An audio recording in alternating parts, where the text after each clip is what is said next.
मेरी लाइफ शुरू हुई एक आम नौजवान की तरह, बल्कि एक छोटे से बच्चे की तरह, जो कि एक इलाके में जिस तरह आप घूमते हैं, फिरते हैं, पढ़ते हैं, उसी तरीके से मेरी भी ज़िंदगी शुरू हुई थी।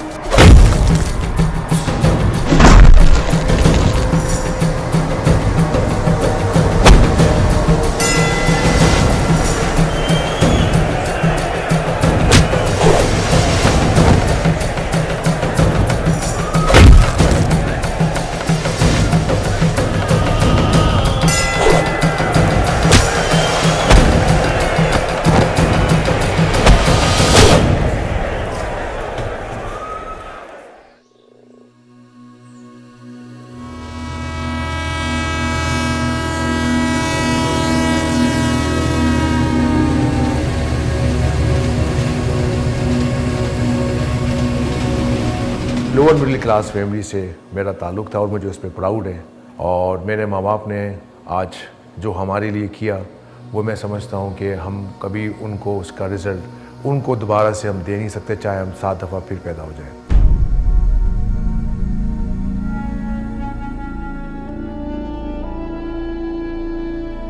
शकील को बहुत शौक था, तो बाप से भी इजाज़त लिया, मेरे से इजाज़त लिया।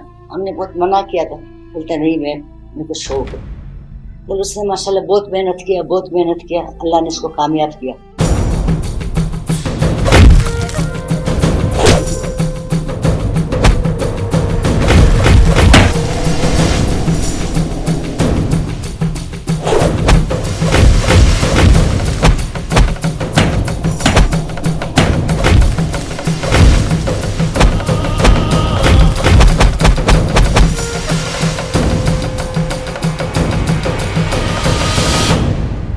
तो मेरे बड़े भाई शकील चांडियो, जो कि उस वक्त मेरे लिए मेंटोर भी थे, हम दोनों एक साथ गिल्ली डंडा, लट्टू चलाना, पतंगे उड़ाना, पतंगे लूटना, मोहल्ले में जो एक आम बच्चे ने उस वक्त में 1980s और 75 के दौर में, जब मैं 7 या 8 साल का था, जिस तरह और बच्चों ने गेम खेले बाहर मट्टी के अंदर, मैं भी उसी गेम से होता हुआ आगे बढ़ा। तो शकील भाई उस वक्त मेरे साथ तलवारों के साथ फाइटें करना, लकड़ी की तलवारें हम बनाते थे घरों में, और उन्हीं के साथ हम लोगों की लड़ाइयाँ रहती थीं, जब तक जाकर हम प्रैक्टिकल लाइफ में कदम नहीं रखा हमने।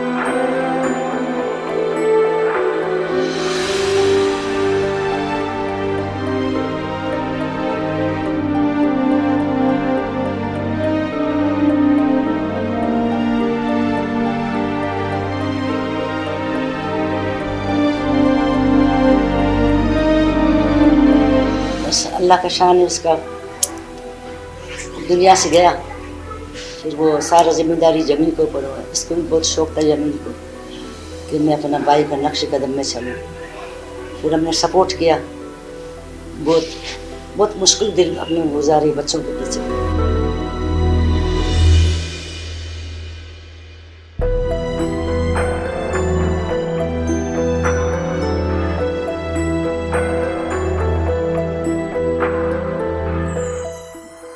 बाप कमाने वाले बैंक में काम करता था, माशाल्लाह फैमिली ज़्यादा, और बच्चों का फन ये था कि हम कराटा खेलेंगे, हम नाम रोशन करेंगे पाकिस्तान का। गिजरी हेडक्वार्टर जो पाकिस्तान क्यूकुशन कराटे का एक किरण जहाँ से मार्शल आर्ट्स की निकली थी, फुल काउंटेड कराटे की, तो इनामुल्लाह खान साहब ने उस जगह पर मार्शल आर्ट्स को स्टार्ट किया। शकील चांडियो ने वहाँ से स्टार्ट लिया, तो मैं उनके साथ साथ जाता था। उस वक्त तक मुझे अलाउड नहीं था, क्योंकि वालिद साहब ने मैट्रिक के बाद कहा था कि जो स्पोर्ट्स करोगे वो तालीम की मुकम्मल करने के बाद करोगे। मैट्रिक के बाद मेरी जब बारी आई तो 86 में तो शकील चांडियो उस वक्त पाकिस्तान का एक अनबीटेबल चैम्पियन बन चुका था।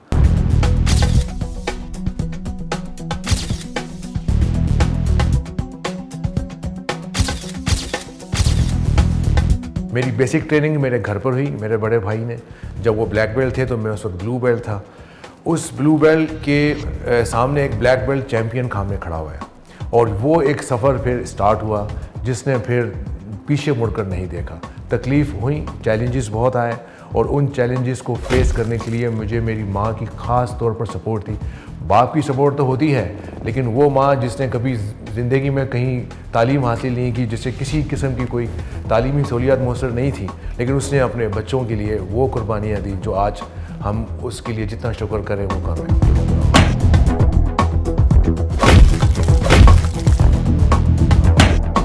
मैं 89 में जब ग्रीन बेल्ट था तो मेरे बड़े भाई शकील चांडिया उस वक्त सेकंड डान ब्लैक बेल्ट थे। 89 में ही एक चैम्पियनशिप कहलाई, उसका नाम था ऑल पाकिस्तान। वहाँ से मेरा नेशनल इवेंट का स्टार्ट हुआ।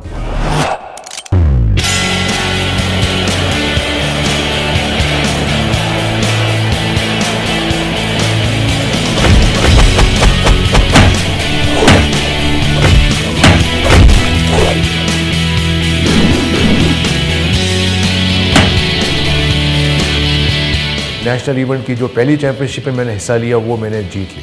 तो लाइट वेट कैटेगरी में मैं विन किया और हेवी वेट में मेरे बड़े भाई शकील चांडियो ने उस टूर्नामेंट में हिस्सा लेकर कामयाबी हासिल की। तो ये एक हिस्ट्री बनी क्यूबेशन की तारीख में कि दो भाइयों ने दो वेट के अंदर फाइट्स किए और दोनों वेट्स में फर्स्ट पोजीशन ली।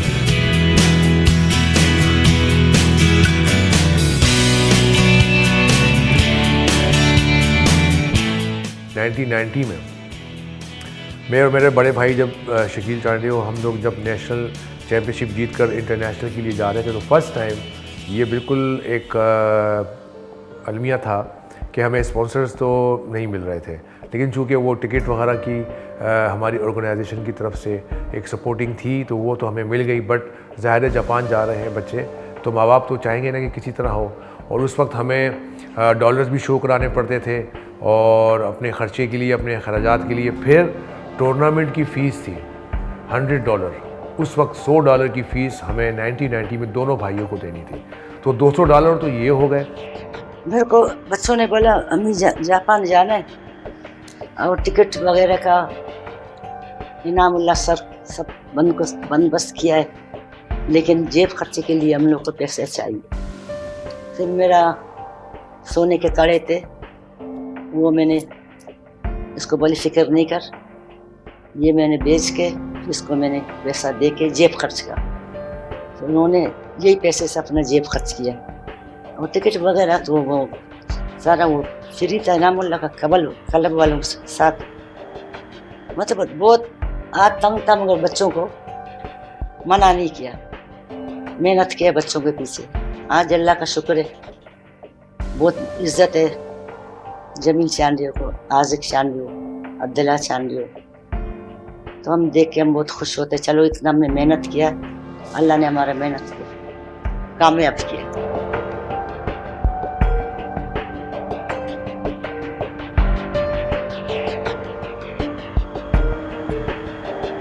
$1994 में जापान से सिर्फ एक फाइटर आया था, पाकिस्तान से बहुत बड़ी टीम गई थी, मेरे ख्याल से कोई 12+ फाइटर्स थे। उसमें मैं करंट चैंपियन था पाकिस्तान का, जो 1990 में टोक्यो से एशियन टूर्नामेंट में 5वीं पोजीशन लिया हुआ है। अब मेरे पास रात को हमारे प्रेसिडेंट साहब आए, सलीम सिद्दीकी साहब थे और भी कुछ लोग थे। उन्होंने मुझे कहा कि जमील तू फिक्र मत कर, इंशाल्लाह तू फाइट जीतेगा, ये वो गेट रेडी।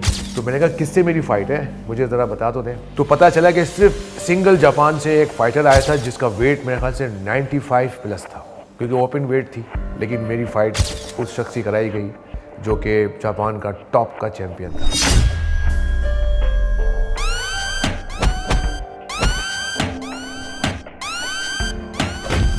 तो जो टॉप के फाइटर्स होते हैं उनको दूर रखा जाता है, तो वो ऊपर आकर बेस्ट 8 या बेस्ट 4 में आकर एक दूसरे का सामना करते हैं। टॉप फाइटर्स पूरी पाकिस्तान की और जापान और वर्ल्ड की हिस्ट्री में कभी नहीं हुआ कि पहले ही राउंड में उनका मुकाबला हो जाए। तो ये क्यों हुआ था? पाकिस्तान के चैम्पियन को, जो करंट चैम्पियन है, आप उसको जापान के सामने पहले राउंड में क्यों डाल रहे हो? आप सोचेंगे उस पूरे टूर्नामेंट में मेरे बाद उसने किसी से पूरी मिनट भी फाइट नहीं की। फाइनल तक उसने जो है खिलाड़ी को नॉकआउट किया। तो काठमांडू पोस्ट और जापान का एक पाल राइजिंग एक मैगज़ीन होता है, उसका बहुत बड़ा आर्टिकल छपा। तो दोनों अखबार के मेन पेज पे जो है वो मेरी ही तस्वीर थी, वो जापानीज़ के साथ। तो सेकंड डे में जो भी अखबार थे वो हमारे ही नाम से चल रहे थे। बट उससे मैंने सीखा क्या, मैं उस जापानी से बीट हुआ और मैंने कहा कि अभी भी मेरे में बहुत सी कमी है। फिर 95 का वर्ल्ड चैम्पियनशिप आई। वही जगत जो नेपाल का चीफ था वो टोक्यो में हमारे साथ ही था। राउंड चले। 95 की वर्ल्ड में एक इत्तेफाक हुआ जो 1987 में हुआ था। शकील चांडियो जो क्यूकुशन की हिस्ट्री में पहली दफ़ा 87 में वर्ल्ड टूर्नामेंट में हिस्सा लेने गए, उन्होंने बेस्ट 32 तक रसाई हासिल की। 3 दिन का टूर्नामेंट था। 95 में मैं बेस्ट 32 तक पहुंच गया, जहां तक मेरे भाई ने रसाई हासिल की। मैंने डेनमार्क की फाइट्स को पहले राउंड में नॉकआउट किया, फिर मेरी एक रशिया के फाइटर से फाइट हुई, फिर मैंने एक नेपाल वाले को हराया। आप सोचें कि ये सारे फाइटर्स मुझसे वेट में ज़्यादा थे।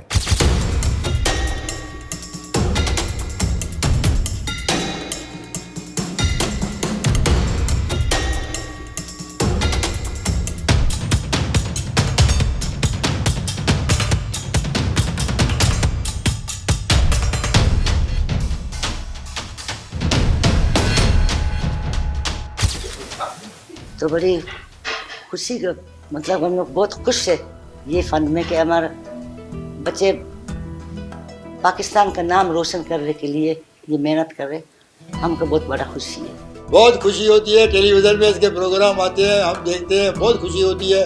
और जब हम ये जीत के आता है, ये जापान गया, श्रीलंका गया, ईरान गया, रशिया गया, कनाडा गया, हर जगह लंदन गया, हर जगह लंदन में तो इसको बाकायदे एक क्लब दे रहे थे विद ऑल फैसिलिटीज़, मगर हमने कहा नहीं, तुम अपने पाकिस्तान का नाम रोशन करो, पाकिस्तान में आ जाओ, क्योंकि ये हमारा वतन है और हम चाहते हैं कि हमारे पाकिस्तान का नाम रोशन हो। और हमारे को अल्लाह ने उम्मीद है कि इंशाल्लाह ये जमील इंशाल्लाह नाम रोशन और करेगा। तेहरान के फाइटरों को कहीं से भी उम्मीद नहीं थी कि हम इस तरीके से फाइट करेंगे। हमें कुछ 6-7 घंटे की ड्राइव के बाद हम चालू सिटी पहुंच गए।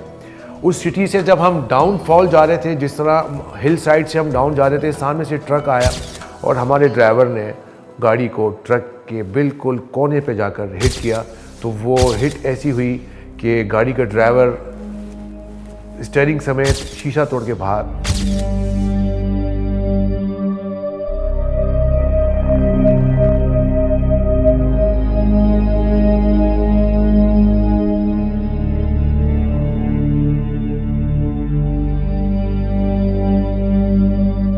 नेक्स्ट डे हमारा टूर्नामेंट है। मैं जब अपनी शर्ट को देख रहा हूँ, बाहर निकल कर लेट गए, तो पता चला कि जी मेरी स्किन राइट से ऑफ हो गई थी। तो मैंने क्या किया कि उसको कच्चा ही रखा।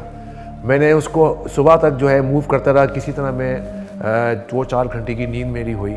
वाइट ड्रेस होता है हमारा, जो ड्रेस के ऊपर मैंने जैकेट पहन लिया अपर। जब वार्म अप किया, जब मेरी फ़ाइट अनाउंस हुई, तब जाकर टूर्नामेंट के ऑर्गेनाइजर्स को पता चला कि जी ये तो इंजर्ड हुए। अब उन्होंने मुझसे कहा क्या है, मैंने कहा देखिए मेरा बोन बिल्कुल ठीक है, जॉइंट्स ठीक है, थोड़ी सी स्किन ख़राब हुई है, आई कैन फाइट। अब उसका एक डिसएडवांटेज था कि मुझे दर्द बहुत हो रहा था। एडवांटेज क्या हुआ कि सारे फाइटरों ने अपनी स्ट्रेटजी चेंज की और उन्होंने मुझे ज़ख्मी जगह पर पंच मारने शुरू कर दिए। मैंने पहले राउंड में चालूस के फाइटर को जिस तरह नॉकआउट किया, तो मेरी दुश्मनी में कोई 20 यानी कि एक बहुत बड़ा क्राउड था। सर पहले राउंड से लेकर सेमीफाइनल तक मेरे सामने हर उस वेट के फाइटर से मैं वेट पे जीता हूँ, क्योंकि मैं 70 और 80 केजी के मिडिल में फ़ाइट कर रहा था। मुझे सेमीफाइनल तक 80 केजी वाला फाइटर मिला। आप समझ लें कि मैं ज़ख्मों से चूर, मेरा राइट डैमेज हो चुका था। सेमीफाइनल के लिए, थर्ड फोर्थ के लिए फ़ाइट से पहले हमारा फर्स्ट सेकंड के लिए फ़ाइट थी, वो मैं क्यों लूज़ किया कि मुझे सेकंड राउंड में राइट लेग मेरी कंप्लीट इंजर्ड हो गई और मेरा जो है फ्रैक्चर हो गया। उस क्राउड ने जिस तरीके से मुझे अप्रिशिएट किया, और वहाँ के कंट्री चीफ ने, शिहान मोहम्मदी उनका नाम था, 5th डान ब्लैक बेल्ट थे जो कि ऑर्गेनाइज़र थे, उन्होंने बाकायदा मुझे सायोनारा पार्टी जो होती है, यानी कि आफ्टर द फाइट मुझे अपने साथ बुलाया और उन्होंने इनाम साहब को जो इज़्ज़त दी, उन्होंने कहा कि इस तरह की फ़ाइटर्स, इस तरह के फाइटर्स हमने आज तक देखी नहीं कि पाकिस्तान से ये चीज़ आएगी। तो ये चीज़ हमारी एक चली गई, लेकिन ये हिस्ट्री बन गई और आज भी ईरान की क्वेश्चन जो है वो समझते हैं, उनको पता है कि जी क्या पाकिस्तान ने किया था। जब ईरान में हुआ फ्लैग रेस, तो मेरे जो याद है कि मैं विक्ट्री स्टैंड में ब्रॉन्ज के 3rd पे खड़ा हुआ था, तो सामने फ्लैग लगे हुए थे कोई 12 या 13 कंट्रीज़ के, तो उसमें से 3 फ्लैग उन्होंने रेस किए जो फर्स्ट सेकंड थर्ड के थे, तो दोनों ईरानी थे और थर्ड में जो है पाकिस्तानी था। ये झंडे हम अपने साथ अपने सूटकेस में रख के जाते थे, ना किसी एम्बेसडर को पता होता था, ना यहाँ पर किसी सरकार को पता होता कि ये अनसंग हीरोज़ पाकिस्तान के इतने टॉप के फाइटर्स क्या कर रहे हैं।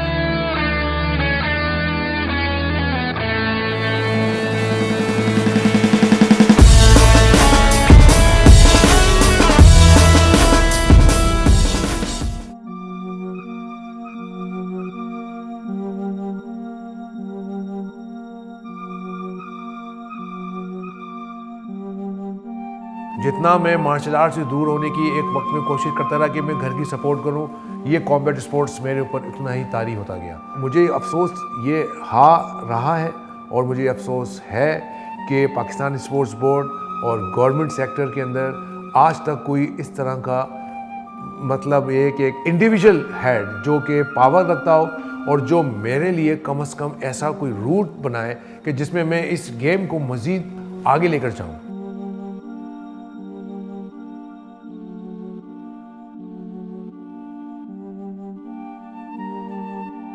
एक वक्त ही आया कि जी मैं मायूस भी हुआ और क्योंकि कि फिर जॉब नहीं थी। अब चैंपियन तो बन गए लेकिन खाएं क्या।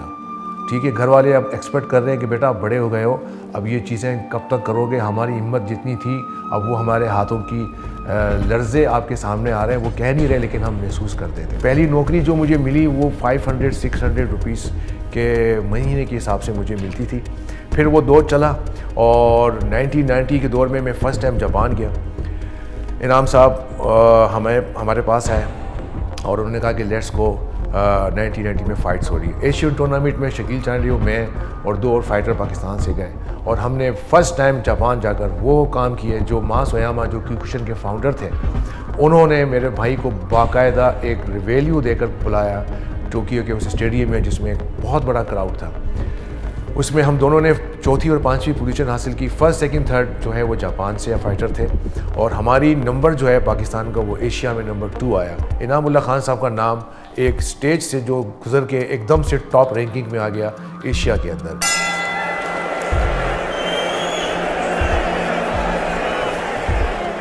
They built athletes and it's true. मुझे जो है नेशनल चैम्पियन के लिए चैम्पियनशिप के लिए तैयार किया सर ने 2007 में, फिर मैं नेशनल चैम्पियन बना इसी तरीके से। फिर 2011 में मैं एशियन चैम्पियनशिप जीती मैंने, फिर 2013 में मैंने नेशनल चैम्पियनशिप जीती।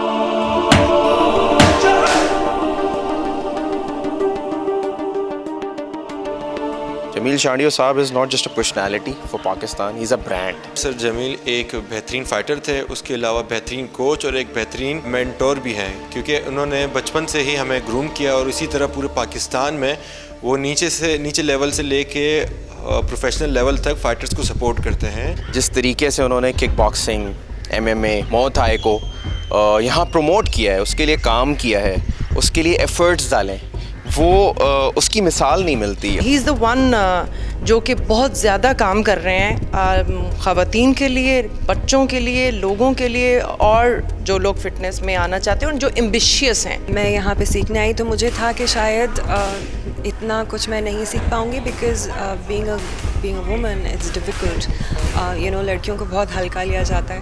But when I got here he treated me just like another student, he was absolutely amazing.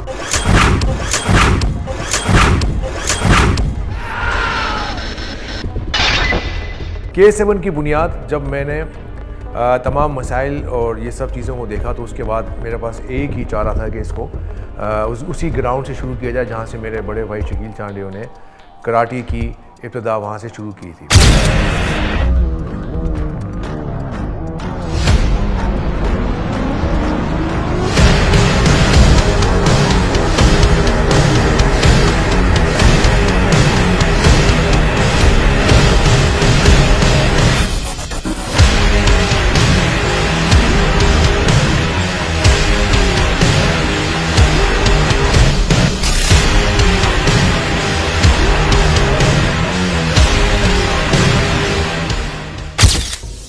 तो उस फुटबॉल ग्राउंड में जो हमारे मोहल्ले में ही था, जहाँ पर ड्रग्स और मंशियात का वो हेड क्वार्टर था। मेरी जो जहनीत है वो वॉरियर वाली है, वरना वॉरियर नहीं होता तो शायद मैं गिव अप कर जाता। वहाँ से चैलेंजेस आए, फर्स्ट इवेंट किया, सेकंड इवेंट वहीं पर किया, थर्ड इवेंट भी वहीं किया।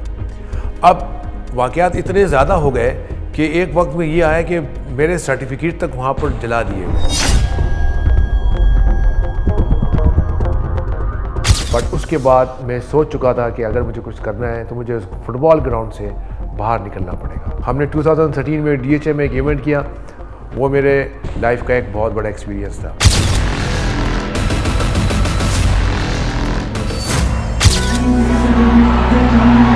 Are you ready? This is the main event.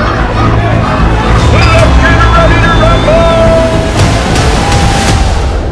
Damages भी हुए, लॉस भी हुआ, लेकिन इवेंट सक्सेसफुल हुआ, जो मेरे लिए ज़रूरी था। उसके बाद फिर हमारी चीज़ें चलती रहीं, फाइटर्स मेरे डेवलप होते रहे और हम आगे बढ़ते रहे, और यही चीज़ हमें ले जाकर 2015 की इंटरनेशनल फाइट नाइट, जो कि हमने एक लोकल बैंक के साथ एज अ कोलैबोरेशन किया।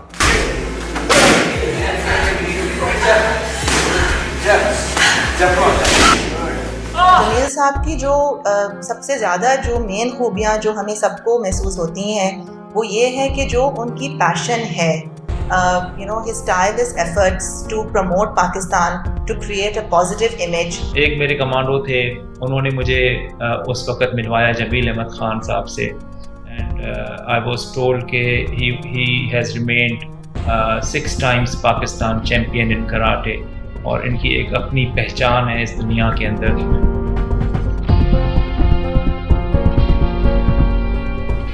चांडियो साहब और हमने कम से कम कोई 3-4 माह की कोशिश के बाद, और बहुत उसको एक जदीद कहा जाए तो उसे बहुत जदीद स्टाइल में हमने बनाया। तो हमने अपने 10 इंस्ट्रक्टर्स जो थे मार्शल आर्ट के, वो K7 को हमने कहा कि इन्हें ट्रेन करके हमें दें। तो 4 माह का कोई कोर्स हमने डिज़ाइन किया उनका अल्हम्दुलिल्लाह, और वो बाकायदा बहुत ज़बरदस्त कोर्स रहा। उस कोर्स से जो हमारी स्किल्स थी उसमें और इजाफा हुआ। अगर मार्शल आर्ट एक कमांडो नहीं जानता तो मैं नहीं समझता कि अच्छा कमांडो है, चूँकि कमांडो के लिए मार्शल आर्ट का जानना बहुत ज़रूरी है। और ख़ास तौर पे इस दौर में आजकल जहाँ पुलिस कोई आप देखते हैं कि अक्सर ही पुलिस गोली चला देती है, कहीं कुछ हो जाता है, वाक़यात हो जाते हैं, तो यहाँ ऐसे मास्टर लड़के होने चाहिए जो आपको पता भी नहीं चले और आपके हाथों से वेपन गायब कर दें। और फिर फोर्स के लिए तो ज़रूरी इसलिए भी हो गया कि हमारा तो वास्ता ही रोज़ सुबह शाम जो है हर टाइप के क्रिमिनल से पड़ता है हमारा। मैं पाकिस्तान को वहाँ देखना चाहता हूँ जो मेरा ख्वाब है। उसके लिए मेरा नारा ये है कि पाकिस्तान जिंदाबाद और उस